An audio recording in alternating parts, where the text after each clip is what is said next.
Salut tout le monde, c'est Sou, j'espère que vous allez bien. Du coup aujourd'hui on se retrouve pour la 4e semaine du bilan de lecture du mois d'avril 2021. Du coup cette semaine j'ai lu 13 mangas. Alors on va commencer maintenant avec le premier, Par-delà les étoiles. C'est un one shot. Alors je vous mets le résumé. Alors Par-delà les étoiles c'est édité chez Akata le 6 décembre 2018, c'est un shoujo. Et du coup comme je vous ai dit c'est un one shot. Du coup, très bon petit manga. Franchement, déjà les dessins sont très jolis. Attendez, j'essaie de vous montrer une page. Voilà, c'est des jolies images. J'aime plutôt bien. Et on va parler énormément d'astronomie, donc c'est assez enrichissant. On en apprend un petit peu sur cet univers, sur les étoiles. Et c'est raconté de manière assez poétique à certains moments. J'aime beaucoup, les personnages sont très intéressants, très attachants. J'aime bien aussi les personnages secondaires, mais ce qui est dommage du coup, mais voilà c'est un one shot, il est pas très épais. On ne voit pas assez les personnages secondaires alors qu'ils donnent envie de s'intéresser à eux justement, donc c'est dommage, c'est le petit hic. Parce que on développe des petits trucs avec eux, mais on va pas plus loin et c'est dommage. Il y a quelques passages assez marrants, c'est très doux, très agréable à lire, j'aime beaucoup.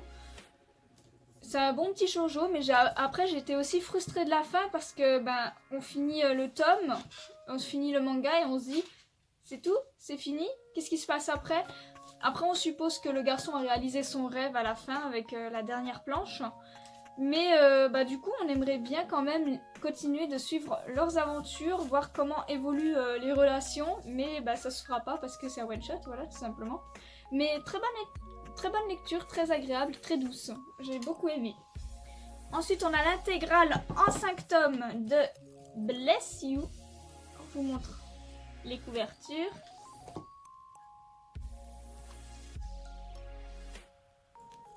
Voilà. Et voilà. Donc Bless You, je vais vous mettre le résumé. Donc... c'est également édité chez Akata le 25 avril 2019. C'est un shoujo. Et comme je vous ai dit, fini en 5 tomes. N'oubliez pas de mettre sur pause à chaque fois. Hein, si vous voulez lire tranquillement. Bon, déjà, j'ai un peu de mal avec le dessin. Malheureusement, j'ai compris que c'était fait en numérique. Je suis pas fan du numérique. Hein. Voilà, je vous montre. Un peu comme ça. Je suis pas... ultra fan, vous voyez des visages. Voilà. Mais du coup, c'est classé en shoujo, mais c'est un shoujo assez peu classique, assez original, qui est assez court, 5 tomes, ça va, ça se lit super facilement, super vite. Il y a pas mal d'humour, voilà, ça c'est le dieu dont on parle dans le résumé, et il est super drôle. Franchement, c'est un très bon personnage avec sa petite renarde. Et les personnages sont très intéressants, très touchants aussi. On a vraiment des cercles vicieux qui se font. Lui qui tombe amoureux de son meilleur ami, qui lui fait une déclaration, et puis après il meurt parce que son pote l'a rejeté, et cet abruti en traversant la route, il s'est fait shooter, il a pas fait attention. Le dieu lui donne une nouvelle chance, il décide d'être une femme pour pouvoir plaire à son meilleur ami. Sauf que il a bien du mal à se rapprocher quand même de manière amoureuse de lui. Il va rencontrer l'ex de son meilleur pote qui va s'attacher à lui en fille. Et elle va même tomber amoureuse. Et puis après lui, il va lui avouer que c'est pas une fille, mais lui. Enfin, ça part comme ça, c'est tellement difficile à expliquer, mais franchement, trop bonne lecture, ça se finit bien. Enfin, même si j'étais un petit peu triste en ce qui concerne le dieu, il a quand même pas eu une vie facile, hein, parce que voilà, c'est cool aussi dans ce manga, les personnages sont quand même développés, c'est très intéressant, c'est très touchant. Franchement, c'est un super bon manga, je m'attendais pas à autant apprécier, et voilà quoi, ça sort du style de shoujo habituel, donc ça fait plaisir. 5 tomes, Bless You, c'est incroyable, je vous le conseille. Ensuite, on a les 2 premier tome de 100 jours avant ta mort. Alors, je vous mets le petit résumé. Voilà. Alors, 100 jours avant ta mort, c'est édité chez Glénat le 3 février 2021. Le tome 2 est sorti le 17 mars. C'est un shoujo, il est actuellement toujours en cours.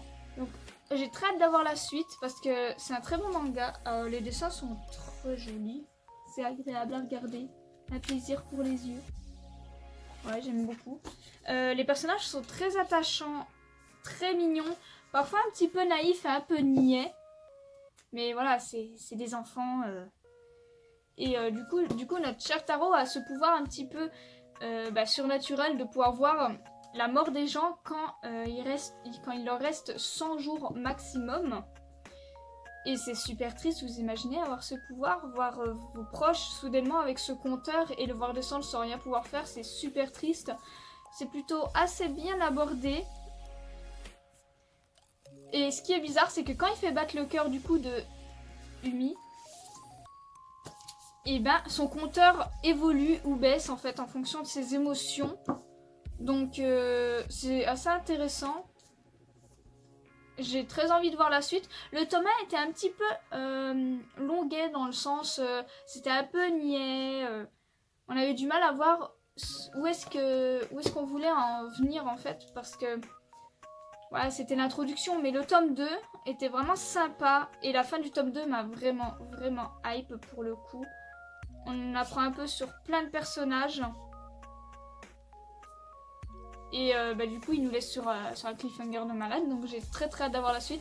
C'est un très bon shoujo et on a vraiment envie de voir comment ça va se finir. Est-ce qu'il va réussir à sauver Umi ou pas? Je sais pas si on va avoir une fin joyeuse ou une fin dramatique.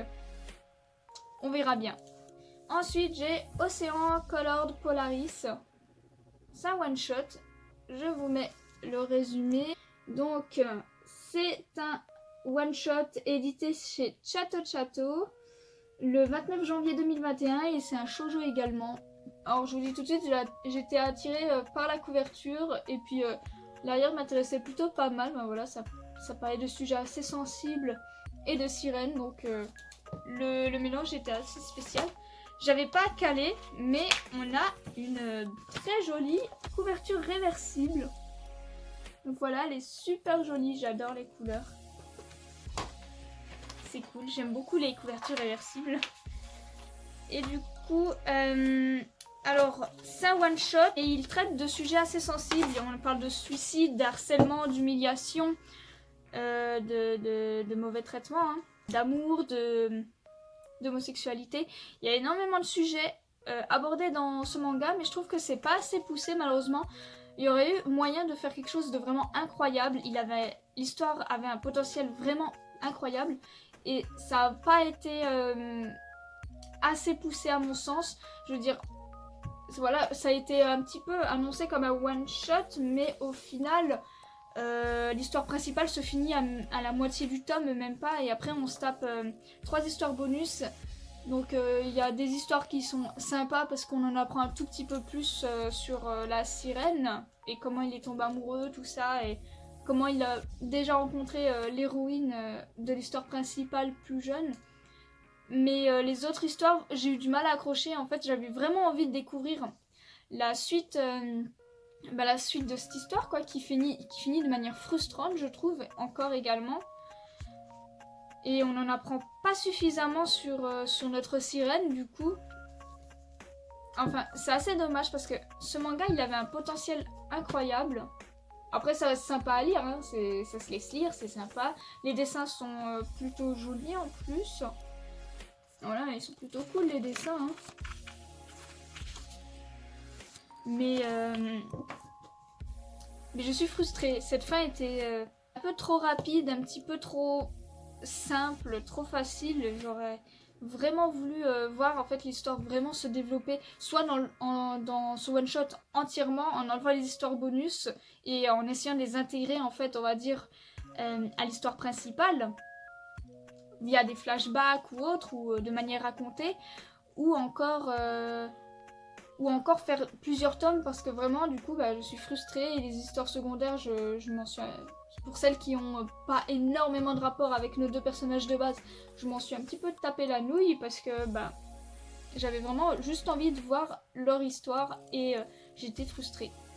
Mais sinon ça se laisse lire quand même, les dessins sont très jolis et l'idée est pas mal mais c'est pas assez développé. Ensuite on a les tomes 1 et 2 de Une touche de bleu. Alors je vous mets le petit résumé. Donc Une touche de bleu, c'est édité chez Glénat le 3 février 2021. Le tome 2 est sorti le 17 mars. C'est un shoujo, il est toujours en cours. Une touche de bleu, c'est vraiment un manga incroyable. J'ai été prise dans l'histoire, mais de manière folle. Donc on a d'un côté, Ruriko, donc la demoiselle qui a un Nevus d'Ota, je sais pas trop comment on le prononce, mais en gros ça fait qu'elle a une tache bleue sur le visage. C'est qui a pu lui provoquer des brimades, des regards, des jugements, ou d'autres qui se sont adaptés. Hein. On a de tout, on a les bons et les mauvais côtés. Et elle qui assume parfaitement sa tâche, elle veut pas la maquiller, elle peut utiliser le laser pour la faire partir, mais elle veut pas non plus. Enfin voilà, elle s'assume comme elle est, et elle elle cache énormément ses sentiments, ce qu'elle ressent quand quelque chose la blesse ou lui fait mal, elle ne le dit pas, elle le cache. Elle se cache derrière un sourire. Et c'est intéressant de voir que petit à petit, elle va peut-être commencer à parler, à s'exprimer. Donc c'est cool. Et de l'autre côté, on a du coup le professeur là, qui a également un problème, qui a également un handicap. Parce que le professeur, il a une prosopagnosie. Alors je ne connaissais pas du tout cet handicap avant de lire ce manga, donc c'est cool, j'en apprends plus. Mais ça fait qu'il ne distingue pas les visages, genre tout le monde a le même visage pour lui. Donc imaginez, c'est un professeur, c'est hyper galère entre...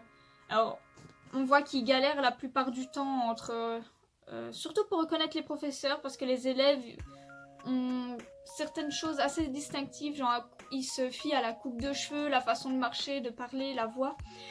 Et les professeurs sont un peu plus carrés, un peu plus habillés pareil, alors qu'ils portent pas d'uniforme, contrairement aux élèves. Et on voit qu'il fait régulièrement du coup des crises d'angoisse, que c'est pas évident pour lui. Et du coup, leur handicap vont leur créer un lien. Ils vont devenir du coup assez proches, ils vont s'entraider, se soutenir mutuellement, mentalement. Et franchement, c'est beau de voir ça, c'est fluide, ça se fait tout seul. Les dessins sont assez jolis, hein. On en apprend plus sur nos personnages. Le personnage du professeur est super intéressant, donc j'ai très envie de creuser ça. Et on voit que chacun d'eux a une potentielle possibilité d'être en couple avec un personnage, on le voit bien. Mais on voit que... Enfin, on comprend bien qu'ils vont potentiellement finir ensemble, elle et son professeur. Voilà, ça semble être une potentielle relation élève-professeur, mais franchement c'est fait de manière tellement naturelle, c'est tellement beau, tellement bien écrit. Franchement je vous le conseille parce que c'est vraiment incroyable. Voilà, ça parle de deux handicaps, c'est super intéressant et hyper touchant. Donc j'ai très hâte de voir la suite. Ensuite, on a le tome 1 de Green Mechanic. Alors celui-là c'est un manga français et j'avais super envie de le lire, en fait il m'intriguait, j'aimais beaucoup le style. Donc je vous mets le résumé, n'hésitez pas à mettre sur pause hein, parce que c'est un assez long résumé. Donc Green Mechanic, c'est édité chez Kiyun le 8 juin 2017. C'est un shonen et il est en cours en 6 tomes actuellement. Alors j'ai été agréablement surprise. J'aime assez bien les dessins, même s'il y a des fois je trouve que les visages sont pas fous. En fait ça dépend des moments. Voilà, je vous montre vite fait comme ça.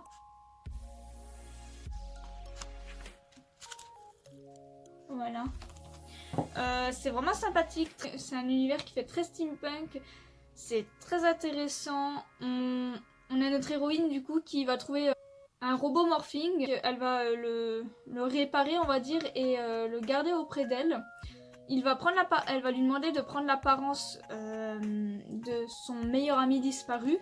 Qu'elle semble aimer d'amour, hein, mais on va rien dire. Hein.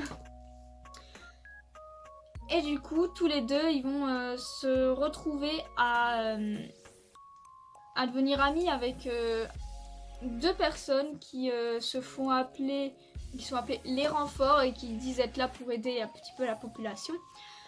Ils vont du coup s'entraider, elle va les aider dans ce qu'ils font, et eux en échange ils vont l'aider à essayer de retrouver son meilleur ami qui a disparu il y a 10 ans du coup. Elle a été rescapée et elle a également un petit pouvoir, elle ressent les émotions de manière très forte, donc si vous êtes vénère, jaloux ou triste, vous pourrez pas lui cacher, vous voyez. Et elle va même pouvoir se transformer, avoir une armure grâce à son robot. Et se battre contre des ennemis, du coup, ceux qui l'ont capturé, elle et son meilleur ami, à l'époque. Et franchement, c'est super intéressant, l'ambiance est plutôt cool. Ça a été un petit peu lent au début, je trouve, mais après, l'action est là. Et la fin du tome 1, du coup, m'a vachement hype, donc j'ai très très hâte de me prendre la suite, parce que franchement, l'univers est sympa. Et pour finir cette lecture de la semaine, Stravaganza, la reine au casque de fer. Je vous mets le résumé. Donc, c'est édité chez Casterman le 22 juin 2016, c'est un seinen, et il est terminé en 7 tomes. Donc, Stravaganza, la reine au casque de fer. Alors déjà, je tiens à dire que les dessins sont juste... Ils sont juste magnifiques. Ben voilà, je trouve le dessin incroyablement joli. Je trouve les personnages très intéressants. Oui, attendez, oh, ça va. Non, parce qu'en fait, il y a pas mal de scènes qui... Enfin, c'est un manga assez ecchi. Du coup, il y a quelques fois, on voit des personnages dénudés. Hein, on voit de la poitrine, des fesses. Enfin bon, voilà. Je pense que c'est le style du manga. Hein. C'est très très drôle, du coup, c'est très très fun. Et en même temps, il y a un petit peu d'action. Donc, pour l'instant, je suis assez conquise par cette œuvre. Je m'attendais pas à grand chose. Bah, je suis pas déçue, vous voyez. C'est vraiment hilarant. J'aime assez bien suivre l'histoire. Ça se lit très facilement, très rapidement. Comme je vous ai dit, j'adore le dessin. Par contre, il est super beau. Et je trouve ça assez original, en fait, le concept de reine avec un casque de fer sur la tête. Du coup, personne ne sait qui elle est, donc elle se promène souvent à l'extérieur et ils savent même pas que c'est la reine. Donc c'est assez sympa. La demoiselle est assez casse-cou, elle se met souvent dans des galères, mais c'est ce qui rend le truc drôle et fun. J'ai très hâte du coup de voir la suite. J'espère que les personnages seront encore plus développés dans les autres tomes. Voir aussi où l'histoire veut nous mener, parce que pour l'instant on a eu pas mal de passages amusants, une histoire qui évoluait un tout petit peu, mais c'était surtout pas mal de gags quand même, donc j'attends de voir la suite. Du coup cette vidéo est terminée, c'était une très bonne semaine dans l'ensemble, j'ai été très contente de mes lectures. N'hésitez pas à me dire ce que vous avez lu cette semaine, n'hésitez pas à me dire s'il y a des titres que vous ne connaissiez pas dans le tas. Et voilà, je me décale et je vous laisse juste ici mon Instagram, n'hésitez pas à me suivre, je poste mes reviews tous les jours, tout ce que je vous présente chaque semaine. Donc voilà, et je vous souhaite une bonne journée.